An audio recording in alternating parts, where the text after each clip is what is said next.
역대상 26장. 문지기는 다음과 같이 나뉩니다. 고라 가문에서는 무슬레мя와 그의 아들들입니다. 고레의 아들 무슬레며는 아삽의 자손입니다. 무슬레며는 아들들이 있었습니다. 맏아들은 스가랴이고 둘째는 여디야엘이고 셋째는 스바랴이고 넷째는 야드니엘입니다. 다섯째는 엘람이고 여섯째는 여호하난이고 일곱째는 엘여호에네입니다. 오베데돔과 그의 아들들도 있었습니다. 오베데돔의 맏아들은 스마야입니다. 둘째는 여호사밧이고 셋째는 요아이고 넷째는 사갈이고 다섯째는 느다넬입니다. 여섯째는 암미엘이고 일곱째는 이사갈이고 여덟째는 부을레드입니다. 이들은 하나님께서 오베데돔을 복주셔서 주신 자녀들입니다. 오베데돔의 아들 스마야도 아들들이 있었습니다. 그들은 능력 있는 사람들이라 각 집안의 지도자가 되었습니다. 스마야의 아들은 오드니와 르바엘과 오벳과 엘사박과 엘리후와 스마갸입니다. 엘리후와 스마갸는 능력 있는 사람입니다. 이들은 모두 오베데돔의 자손입니다. 그들과 그들의 아들과 친척들은 맡은 일을 잘할 수 있는 능력이 있는 사람들입니다. 오베데돔의 자손은 모두 62명입니다. 무슬레마도 아들과 친척이 있었습니다. 그들도 능력 있는 사람들이며 모두 18명입니다. 무라리의 자손 호사의 아들들 가운데는 시므리가 우두머리입니다. 그는 맏아들은 아니었으나 그의 아버지가 그를 우두머리로 삼았습니다. 그의 둘째 아들은 힐기야입니다. 셋째 아들은 드발리야이고 넷째는 스가랴입니다. 호사의 아들과 친척은 모두 13명입니다. 이들이 각 가문별 우두머리로 문지기가 된 자들입니다. 이들은 그 친척과 마찬가지로 여호와의 성전에서 섬기는 일을 맡았습니다. 이들은 제비를 뽑아 각 가문이 지킬 문을 정했습니다. 젊은이나 늙은이나 똑같이 제비를 뽑았습니다. 슬레미아는 제비를 뽑아 동문을 지키게 되었습니다. 그의 아들 스가랴는 슬기로운 참모인데 제비를 뽑아 북문을 지키게 되었습니다. 오베데돔은 남문을 지키게 되었고 그의 아들들은 창고를 지키게 되었습니다. 숫빈과 호사는 서문과 함께 길가에 있는 살레겐 문도 지키게 되었습니다. 문지기들은 나란히 늘어서서 자기들이 지킬 곳을 지켰습니다. 동문은 날마다 레위 사람 6명이 지켰고 북문은 4명, 남문도 4명, 창고에는 각각 2명씩 서서 날마다 지켰습니다. 서쪽들에서 2명이 지켰고 뜰로 가는 길에서는 4명이 지켰습니다. 이것이 고라와 무라리 가문의 문지기 업무입니다. 레위 사람은 하나님의 성전 창고와 거룩한 물건인 성물들을 보관해 두는 곳을 맡았습니다. 게르손의 아들 나단은 여러 가문의 조상입니다. 그 가운데 한 가문의 지도자가 여이엘리인데 여이엘리의 아들은 스담과 그의 동생 요엘입니다. 이들은 여호와의 성전 창고를 맡았습니다. 아므람과 히스할과 헤브론과 우시엘 가문에서도 지도자들을 뽑았습니다. 모세의 아들 게르솜의 자손 스부엘이 성전 창고의 책임자입니다. 그의 친척 가운데 엘리에셀의 자손은 이러합니다. 엘리에셀의 아들은 르하비아이고 르하비아의 아들은 여사야이고 여사야의 아들은 요람이고 요람의 아들은 시그리이고 시그리의 아들은 슬로못입니다. 슬로못과 그의 친척은 성전에 바친 모든 것, 곧 다윗 왕과 각 가문의 지도자와 군인 1000명을 거느리는 천부장과 군인 100명을 거느리는 백부장과 지휘관들이 성전에 바친 모든 것을 관리했습니다. 그들은 또 전쟁에서 빼앗은 물건도 여호와의 성전을 고치는 데에 쓰라고 바쳤습니다. 슬로못과 그의 친척은 거룩한 물건인 성물들을 관리했습니다. 그 가운데 어떤 것은 선견자 사무엘과 기스의 아들 사울과 네레의 아들 아브넬과 수르야의 아들 요압이 바친 것도 있었습니다. 이스라엘 가문 사람 그나냐와 그의 아들들은 성전 밖에서 일했습니다. 그들은 이스라엘의 여러 곳에서 관리와 재판관으로 일했습니다. 헤브론 가문 사람 하사랴와 그의 친척은 요단강 서쪽 이스라엘에서 여호와의 일과 왕을 섬기는 일을 감독했습니다. 하사랴의 가문에는 능력 있는 사람 1700명이 있었습니다. 헤브론 가문에서는 여리야가 지도자입니다. 다윗이 왕으로 있은 지 40년째 되던 해에 족보에 따라 헤브론 가문의 능력 있는 사람들을 길앗 땅 야셀에서 찾아냈습니다. 여리야의 친척 2700명은 능력 있는 사람들이며 각 집안의 지도자들입니다. 다윗 왕은 그들에게 르우벤과 갓과 동쪽 므낫세 반지파를 관리할 책임을 맡겼습니다. 그래서 그들은 모든 하나님의 일과 왕의 일을 맡아서 했습니다. 역대상 27장. 군대에서 일하며 왕을 섬긴 이스라엘 백성의 이름은 이러합니다. 각 부대는 한 해에 한 달씩 당번을 맡았습니다. 각 부대에는 가문의 지도자와 군인 100명을 거느리는 백부장과 군인 1000명을 거느리는 천부장과 그 밖의 지휘관들을 합하여 모두 24,000명이 속해 있었습니다. 첫째 달에 일할 첫째 부대는 삽디엘의 아들 야소부암이 맡았습니다. 이 부대에는 모두 24,000명이 있었습니다. 야소부암은 베레스의 자손으로서 첫째 달에 일할 모든 지휘관의 우두머리입니다. 둘째 달에 일할 둘째 부대는 아오아 사람 도대가 맡았습니다. 이 부대의 부지휘관은 미글롯입니다. 도대의 부대에는 모두 24,000명이 있었습니다. 셋째 달에 일할 셋째 부대는 제사장 여호야다의 아들 브나야가 맡았습니다. 이 부대에는 모두 24,000명이 있었습니다. 브나야는 30명의 용사 가운데 한 사람으로서 그 30명의 용사를 지휘한 바로 그 브나야입니다. 브나야의 아들 암미사밧이 그의 부대를 지휘했습니다. 넷째 달에 일할 넷째 부대는 요압의 동생 아사헬이 맡았습니다. 아사헬의 뒤를 이어 그의 아들 스바랴가 지휘관이 되었습니다. 이 부대에는 모두 24,000명이 있었습니다. 다섯째 달에 일할 다섯째 부대는 이스라 가문 사람 사무시 맡았습니다. 이 부대에는 모두 24,000명이 있었습니다. 여섯째 달에 일할 여섯째 부대는 드고아 사람 이케스의 아들 이라가 맡았습니다. 이 부대에는 모두 24,000명이 있었습니다. 일곱째 달에 일할 일곱째 부대는 에브라임 자손인 발른 사람 헬레스가 맡았습니다. 이 부대에는 모두 24,000명이 있었습니다. 여덟째 달에 일할 여덟째 부대는 세라 자손인 호사 사람 십부게가 맡았습니다. 이 부대에는 모두 24,000명이 있었습니다. 아홉째 달에 일할 아홉째 부대는 베냐민 자손 아나도 사람 아비에셀이 맡았습니다. 이 부대에는 모두 24,000명이 있었습니다. 열째 달에 일할 열째 부대는 세라 자손 느도바 사람 마하레가 맡았습니다. 이 부대에는 모두 24,000명이 있었습니다. 열한째 달에 일할 열한째 부대는 에브라임 자손 비라돈 사람 브나야가 맡았습니다. 이 부대에는 모두 24,000명이 있었습니다. 열두째 달에 일할 열두째 부대는 온니엘 가문의 느도바 사람 헬데가 맡았습니다. 이 부대에는 모두 24,000명이 있었습니다. 이스라엘 각 지파의 지도자는 이러합니다. 루벤 지파의 지도자는 시그리의 아들 엘리에셀이고 시몬 지파의 지도자는 마아가의 아들 스바디아입니다. 레위 지파의 지도자는 그무엘의 아들 하사베아이고 아론 자손의 지도자는 사독입니다. 유다 지파의 지도자는 다윗의 형 엘리후이고 이사갈 지파의 지도자는 미가엘의 아들 오므리입니다. 스불론 지파의 지도자는 오바댜의 아들 이스마야이고 납달리 지파의 지도자는 아스리엘의 아들 여레못입니다. 에브라임 지파의 지도자는 아사시아의 아들 호세아이고 서쪽 므낫세 반 지파의 지도자는 브다야의 아들 요엘입니다. 길르앗의 므낫세 반 지파의 지도자는 스갸랴의 아들 이또이고 베냐민 지파의 지도자는 아브넬의 아들 야하시엘입니다.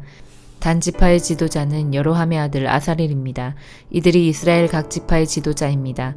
여호와께서는 이스라엘 백성을 하늘의 별처럼 많게 해주시겠다고 약속하셨습니다. 그래서 다윗은 20세 이상의 사람들의 수만 세웠습니다. 수르야의 아들 요압이 인구조사를 시작했지만 끝마치지는 못했습니다.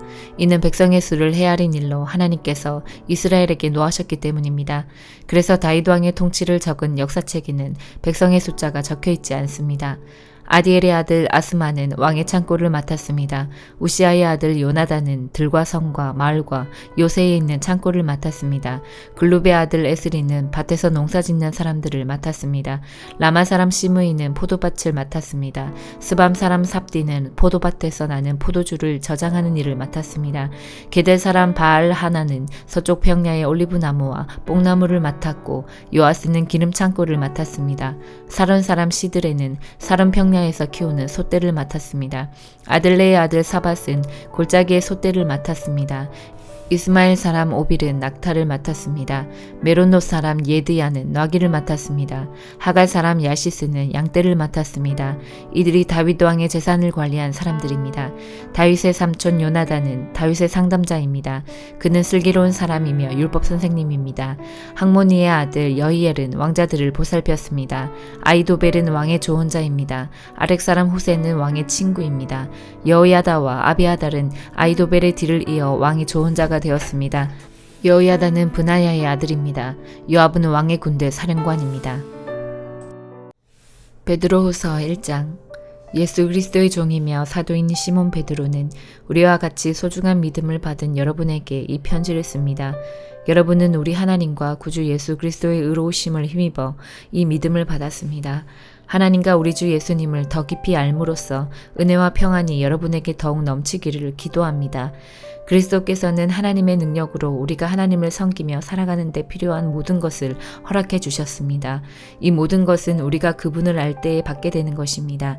그분은 자신의 영광과 선함으로 우리를 불러주셨습니다. 그 영광과 선함을 통해 약속하신 크고 놀라운 선물을 우리에게 주셨으며 이 약속을 통해 하나님을 닮은 모습으로 함께 교제하게 하셨습니다. 그러므로 세상의 어떤 정력도 여러분을 멸망시킬 수 없습니다.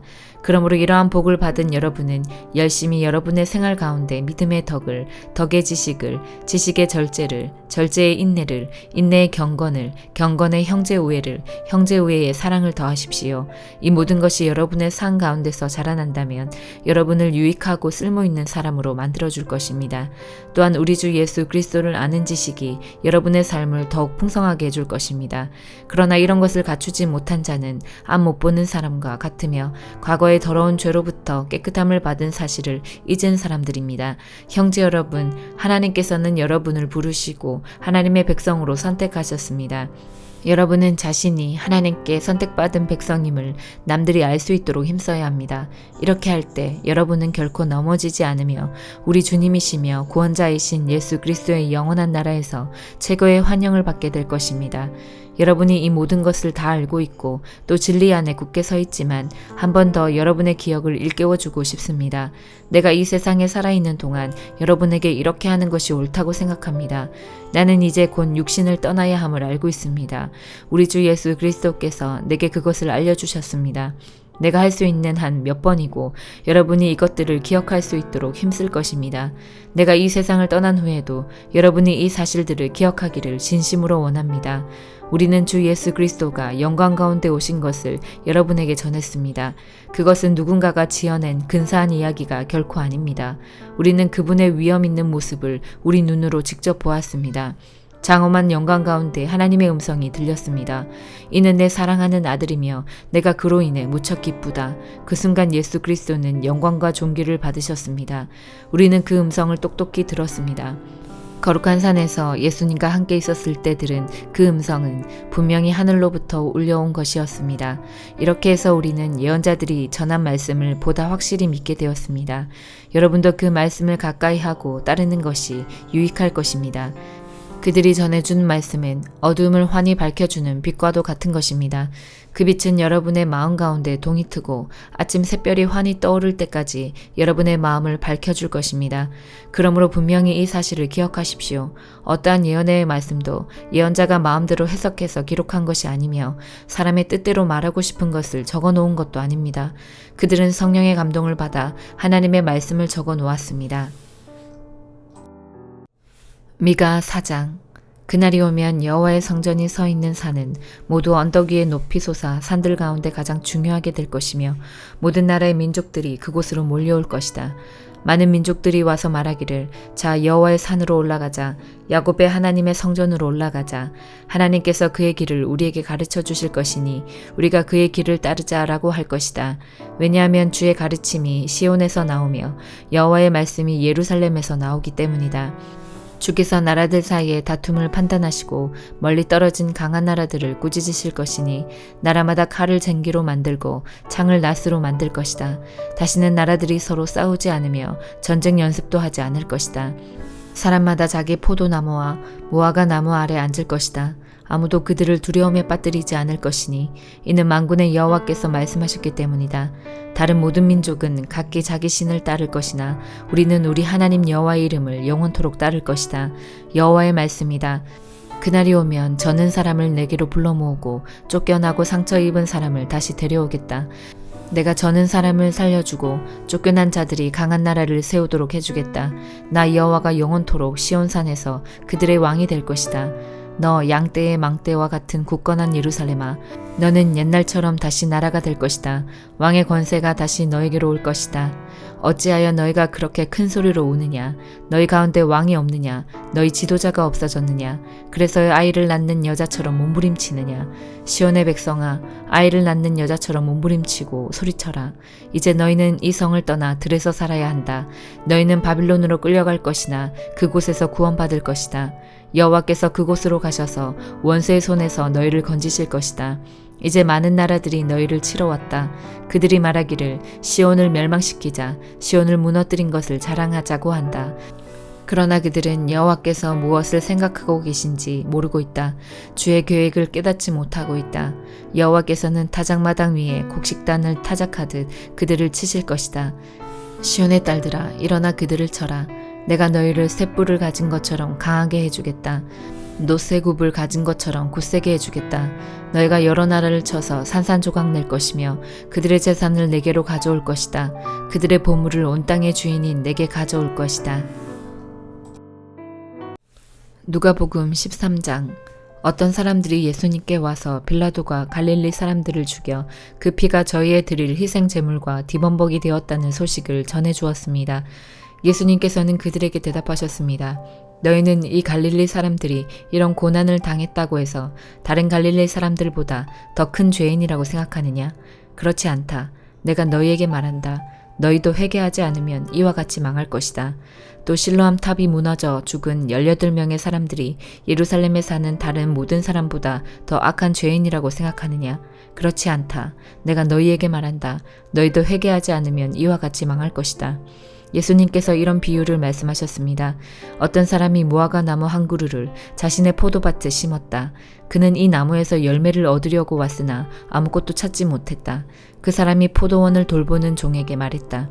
내가 3년 동안 이 무화과 나무에서 열매를 찾았는데 아무것도 찾을 수 없었다. 이 나무를 찍어버려라. 무엇 때문에 땅만 차지하게 하느냐? 종이 주인에게 대답했다. 주인님, 올해만 그냥 놔두십시오. 제가 나무 주위에 고랑을 파고 거름을 주겠습니다. 만일 내년에 열매를 맺으면 놔두시고 열매를 맺지 못한다면 베어버리십시오.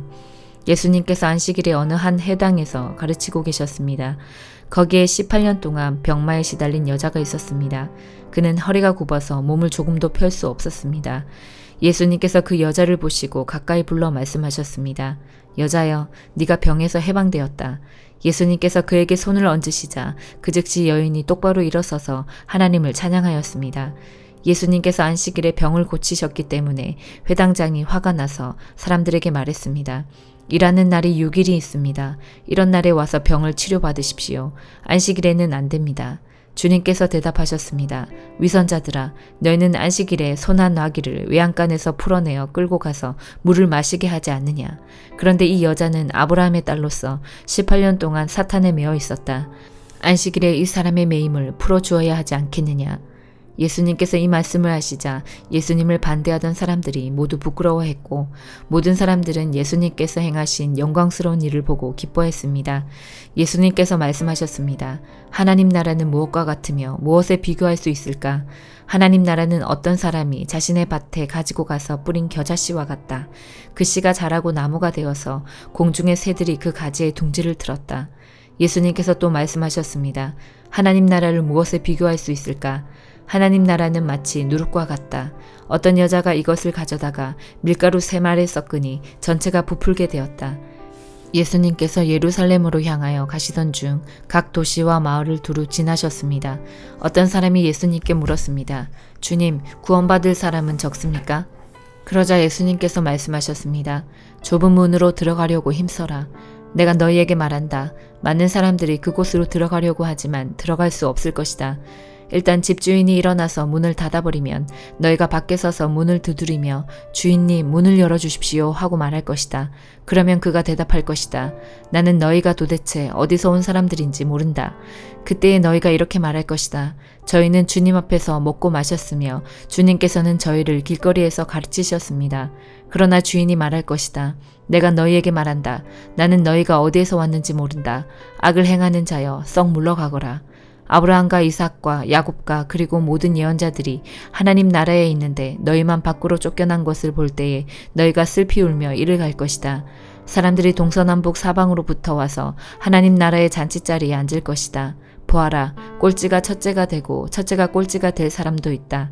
그때 어떤 바리새파 사람들이 예수님께 와서 말했습니다. 이곳을 떠나십시오. 헤롯이 선생님을 죽이려고 합니다. 예수님께서 그들에게 말씀하셨습니다. 가서 그 여우에게 말하여라. 오늘과 내일은 내가 마귀를 쫓아내고 병을 고칠 것이다. 그리고 3일째 되는 날에 내 일을 이룰 것이다. 그러나 오늘과 내일 그리고 그 다음 날에도 나는 내 갈 길을 가야 한다. 예루살렘 밖에서 예언자가 죽을 수 없다. 예루살렘아, 예언자들을 죽이고 너에게 보낸 사람들을 돌로 친 예루살렘아, 암탉의 날개 아래에 병아리를 품듯이 내가 네 자녀들을 모으려고 여러 번 노력하지 않았더냐. 그런데 너희는 원하지 않았다. 보아라, 너희의 집은 무너질 것이다. 내가 너희에게 말한다. 너희가 주의 이름으로 오시는 이가 복이 있다라고 말하게 되는 날까지 너희가 나를 보지 못할 것이다. 아멘.